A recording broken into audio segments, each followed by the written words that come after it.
ಅಂತ ಕೇಳಿದರು. ಅದಕ್ಕೆಂದರೆ ನಮ್ಮ ಒಂದು ಇದೊಂದು ಜಮೀನು ನಂದೆ ರಬ್ಬರ್ ತೋಟ. ಈ ಜಮೀನಲ್ಲಿ ಕಳೆದ ಒಂದು 4-5 ವರ್ಷಗಳ ಮುಂದೆ ನಾನು ದಾರಿಯ ಪಕ್ಕದಲ್ಲಿ ಹೋಗ್ತಿರುವಾಗ ಒಂದು ಬೆಳಕಿನಾಗೆ ಕಂಡಿತ್ತು. ಹಾಗೇನೋ ನೋಡಿದಾಗ ಬೆಳಕಿನಾಗೆ ಕಂಡಿತು ಅಂತೇಳಿ ಆ ಮರದ ಹತ್ತಿರ ಬರುವಾಗ ಏನೂ ಕಾಣಲಿಲ್ಲ. ಆ ದಿನ ಚಂದಿರನ ಬೆಳದಿಂಗಳಿತ್ತು. ಆಗ ಏನಾಯಿತು, ಈ ದೀಪ ಕಾಣ್ತಾ ಇಲ್ಲ, ಯಾರು ಇಟ್ಟಿದ್ದಾರೆ ಅಂತೇಳಿ ನೋಡುವಾಗ ಏನೂ ಇರಲಿಲ್ಲ. ಮತ್ತೆ ಏನು ಮಾಡಿದೆ, ಪುನಃ ಆ ದಾರಿಗೆ ಪುನಃ ಹೋಗಿ ನೋಡಿದೆ. ಆಗ ಎಲ್ಲಿ ಆಗ ಸಹ ಹಾಗೆ ಕಾಣ್ತಿತ್ತು. ಅದನ್ನು ಮತ್ತೊಂದು ತುದಿಯನ್ನು ಕೊಂಡೋಗಿ ಮನೆಯಲ್ಲಿ ಕೊಂಡೋಗಿ ಎಲ್ಲೆಣ್ಣಿಗೆ ಹಚ್ಚಿ ನಾನು ಉರಿಸುವ ಅಂತೇಳಿ ಉರಿಸಿದೆ. ಆಗ ಚಂದ ಉರಿಯಿತು.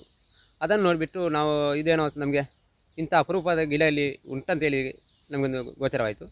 ಈ ಒಂದು ಗೋಚರವಾದ ಈಗ ನೋಡಿ ಒಂದು ಅರ್ಧ ಗಂಟೆ ಆಯಿತು ಈಗಲೇ ಉರಿಸಿಟ್ಟು, ಇನ್ನೂ ಸಹ ಅದು ಆರಲಿಲ್ಲ. ಇಡೀ ದಿನ ಇಟ್ಟರು ಆರುವುದಿಲ್ಲ. ನೆನೆಬತ್ತಿ ಹತ್ತಿ ಇಂಥ ವಸ್ತುಗಳನ್ನು ಉಪಯೋಗ ಮಾಡೋದಕ್ಕಿಂತ ಇಂಥ ಗಿಡಗಳನ್ನು ನೆಟ್ಟು ಈ ಗಿಡಗಳ ತುದಿಯಿಂದ ನಾವು ಈಗ ದೀಪಾವಳಿಯನ್ನು ಆಚರಣೆ ಮಾಡಬೇಕಂತ ನನಗೆ ಒಂದು ಬಯಕೆ ಉಂಟು. ಅಂದರೆ ಈಗಾಗಲೇ ಸಾಮಾಜಿಕ ಜಾಲತಾಣಗಳಲ್ಲಿ ಬರ್ತಾ ಉಂಟು, ಚೀನಿಯ ವಸ್ತುಗಳನ್ನು ಬಳಸಬೇಡಿ, ಸ್ವದೇಶಿ ವಸ್ತುಗಳನ್ನು ಬಳಸಿ ಅಂತೇಳಿ. ಚೀನಾದಿಂದ ಯಾವುದೋ ಬರ್ತದೆ ಅದರಲ್ಲಿ ಎರೆನೆಲ್ಲ ಮಾಡಿಕೊಂಡು ಹಾಕ್ತಾರೆ ಅಂತೇಳಿ ಪ್ರಚಾರ ಉಂಟು. ಆದ ಕಾರಣ ಈ ಸಲ ದೀಪಾವಳಿ ಹಬ್ಬವನ್ನು ಇದೇ ದೀಪದಲ್ಲಿ ಇದೇ ಅಣತೆಯಲ್ಲಿ ಮಾಡಿಸಿಕೊಂಡು ನಾವು ಆಚರಣೆ ಮಾಡಬೇಕಂತ ನಾವು ನಿರ್ಣಯ ಮಾಡಿದ್ದೇವೆ ಸರ್. మరి స్పీడ్ ఉండదు స్పీడ్ అయితే 10 బీజీ బరేరు ఎంతొంది కూడా వీడియో మన డిప్లే ಒಂದು 10 ಬೀಜ ಒಲೆಯನ್ನು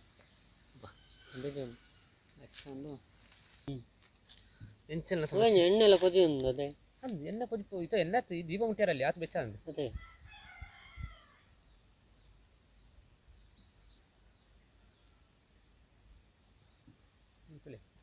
ಈ ಎಣ್ಣೆ ಈತು ಪವರ್ ಇಪ್ಪೋರ್ನಂಡ ಈ ಎಣ್ಣೆ ಬೆಚ್ಚಾಪನ ಪೊರ್ತು ದೆಟ್ಟು ಮುಂದೆ ಅವಂತು ನಂದೆ ಬೊಕ ಇರು ಅಯ್ನ ಕೆಲವು ಕಟ್ ಮಾಡ್ಪಾರ ಅದ ಬೊಚ್ಚ ಅಲ್ಲಿ 10 ಬೀಜ